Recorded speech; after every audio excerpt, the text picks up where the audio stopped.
Hi, I'm Jessie Gruman, president of the Center for Advancing Health. When I was 50, my doctor scheduled me for my first routine screening colonoscopy. So I was surprised to wake up from the procedure to find that part of my colon and I would be going our separate ways. The process through which that separation eventually took place made me think hard about the decisions we now make about our health care, and in particular, how advances in healthcare simultaneously promise better outcomes while demanding more from us. I mean, think of it. Medical advances have led to shorter hospital stays. Because of these advances, however, we come home quicker but sicker and find ourselves facing a bewildering array of symptoms and drugs and devices and rehabilitation activities that previously were managed by professionals. More sophisticated medical treatments make it possible to live long and fulfilling lives with diseases that previously would have killed or disabled us, but only if we stick to complex drug and diet regimens and permanently change a list of long-held habits. Similarly, medical advances have led to the proliferation of medical specialties and treatment sites and diagnostic facilities. Because of these advances, we have abundant choices of venues in which to take advantage of all this medical progress. But to choose well, we must gather information and weigh trade-offs. And after we make our choices, we have to coordinate the information among various providers to make sure that takes place. Medical advances, however brilliant and needed, come at a price that's gone largely unrecognized, and that price is the shifting responsibility from health professionals to patients.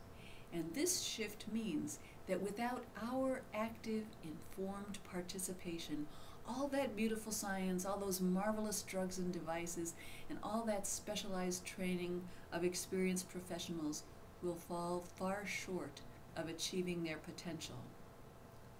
Our participation in our care is no longer something nice that we do if we have an extra few minutes and access to broadband.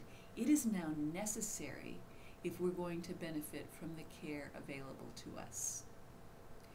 Unfortunately, many of us don't often understand just how much is at stake here. While we claim to value the choice of doctors and health plans and treatments, most of us still pick a doctor based on the advice of our brother-in-law or the ladies in the bridge club. And then we defer to that doctor about which health plan to enroll in or what treatment to use. We maintain a casual approach to medication adherence and will worry about, but we ultimately ignore, diet and activity prescriptions that are critical to the successful management of chronic conditions. Despite an explosion of health information and tools and programs and services available in every medium, to date, the truth is that most of us still do not take the actions upon which our well-being and our very lives increasingly depend. Now, healthcare is a long way from supporting our active, informed participation. It's not yet common practice for providers of care, physicians or facilities, to welcome and to facilitate active engagement of families and patients. I began by saying that I awoke to find that part of my colon and I would soon part ways. What I should have said is that I awoke to my doctor's recommendation that this should take place, which then triggered a cascade of decisions that I had to make, that even I, with my nice PhD and my career in health policy and my unfortunately extensive experience with 2 previous cancer diagnoses and their subsequent treatment, found daunting.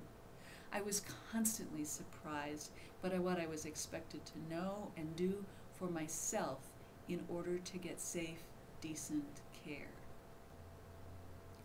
I believe that our responsibilities for our care will increase considerably in the near term, in the coming 5 years. And I fear that regardless of how much more evidence-based and affordable the system becomes, regardless of what happens with healthcare reform, without our participation, we will not realize the gains we hope for in the health of individuals and in the nation. We will know that our critical role is taken seriously when the work of healthcare providers and institutions is organized so that we can do ours, 24 hours a day, 7 days a week, as we make lunch for our kids, prepare for our colonoscopies, help our mom coordinate our disabled dad's army of care providers, infuse our chemotherapy drugs, and keep tight control of our blood glucose levels by eating better, taking our meds, and finding 10 spare minutes to walk around the damn block.